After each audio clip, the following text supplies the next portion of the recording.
Christian Choukourou, bonsoir et bienvenue. Bonsoir Claude. Vous êtes sociopolitologue. Alors nous allons parler avec vous du suivi. On dit que, plutôt doit-on dire que c'est un grand manque qu'a connu la RDC ou c'est un grand manque que connaît jusqu'à présent la RDC?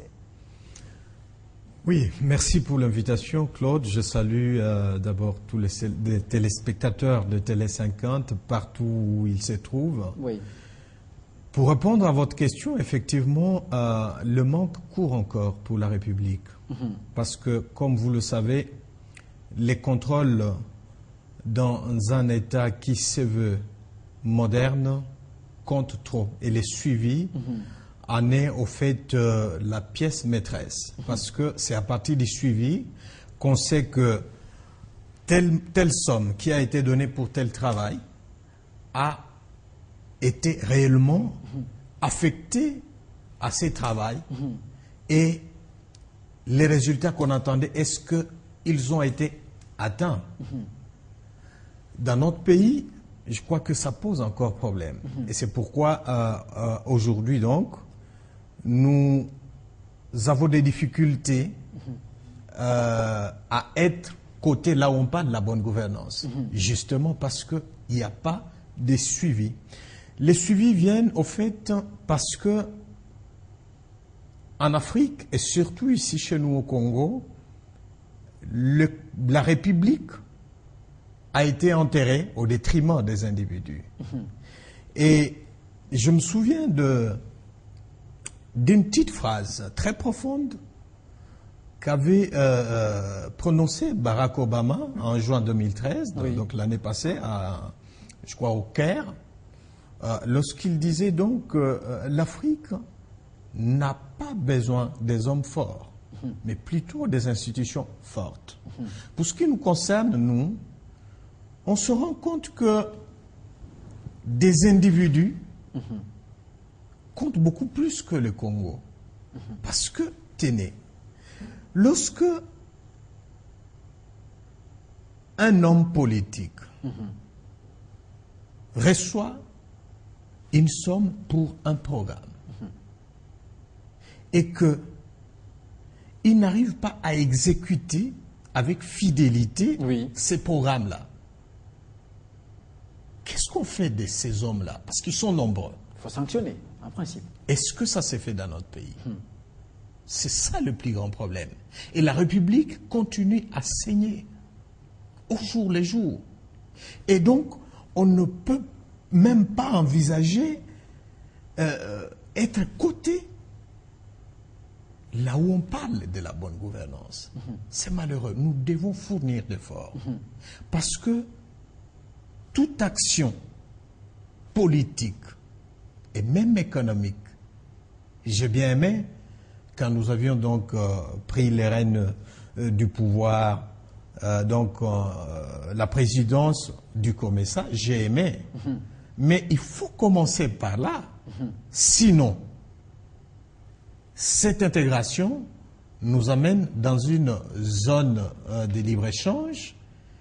Et donc, vous voyez, avec ces comportements-là, nous risquons d'être donc des épines pour les autres États. Je pense qu'il faut, à ce niveau, que les dirigeants se concentrent sur la révolution des mentalités. La révolution des mentalités. Et par où doit-elle commencer? Et cela doit commencer au niveau du sommet.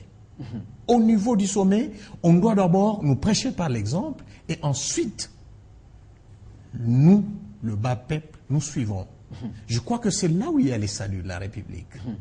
Et la RDC, est-ce que vous pensez que c'est seulement dû au manque de la volonté politique?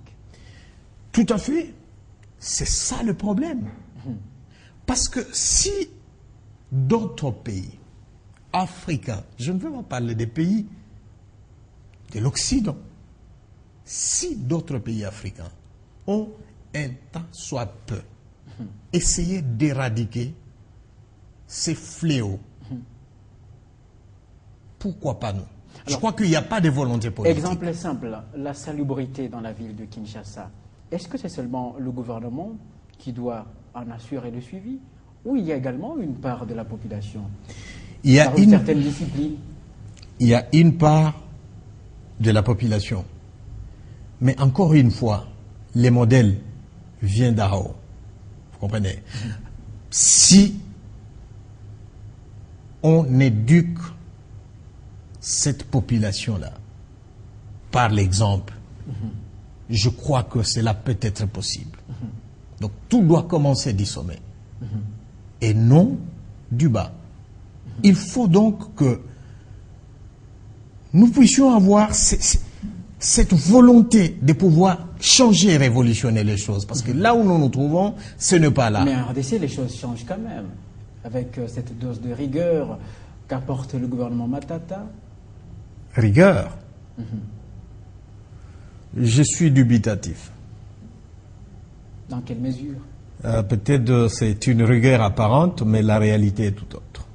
Oui, exemple. Scuvol, je n'ai pas entendu qu'ils ont été écroués. Et la corruption se porte très bien. C'est un credo de chaque jour. Nous ne le dirons jamais assez. Ça nous humilie, ça nous efface dans les concerts des nations. Lorsque on vous parle, par exemple, de l'indice de développement humain, ou là où nous sommes cotés au niveau de ceux qui combattent au jour le jour la corruption dans le monde, vous savez notre place. Mais il y a quand même une certaine évolution par rapport à il y a 10 ans. Je ne crois pas. C'est juste peut-être des stratégies qui ont changé. Mais la corruption se porte très bien, alors mieux encore qu'avant. Alors parlant de cette corruption, comment également la combattre aussi? Pour la combattre, je le disais ici tantôt, il faut d'abord prendre la résolution de mettre fin à ces fléaux. Parce que ça nous a vilis. Et le même à la base de tout ce que nous avions connu comme méfait dans ce pays. Donc, il faut que l'on change. Parce qu'on peut mettre en place des mesures, des grandes mesures, des mesures draconiennes pour éradiquer la pauvreté. Mais tant qu'on n'a pas encore mis des stratégies pour canaliser ne fût-ce que les recettes disponibles, il y a un problème. Prenez par exemple la production du cuivre au Katanga. Oui. Sur le papier, ça évolue. En 2013, 920 000 tonnes ont été produites. Mais qu'est-ce que ça a changé sur la vie de la population? Oui. Le coulage. Encore une fois, le coulage. Vous voyez, la production augmente, oui. Mais sur le plan social, rien ne se fait sentir. C'est-à-dire ça s'évapore.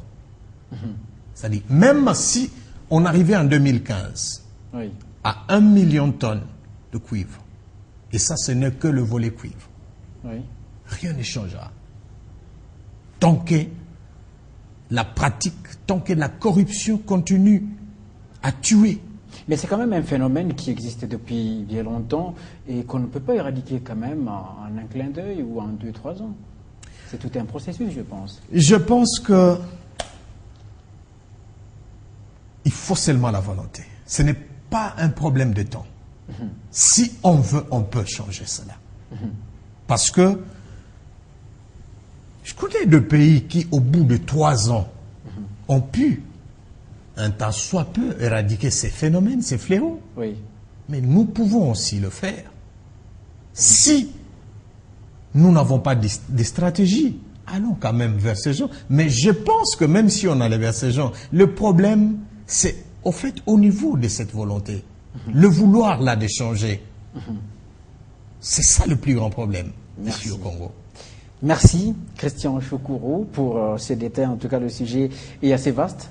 En tout cas, il faut une émission un peu plus élaborée pour en parler en profondeur. Merci d'avoir répondu à notre invitation. Merci beaucoup. Le grand journal, c'est après la grande édition du journal qui vous sera présentée tout à l'heure par Grâce Mouton-Collé à la revue Grâce Salambo. On se retrouve juste après. Restez fidèles au programme de Télé 5.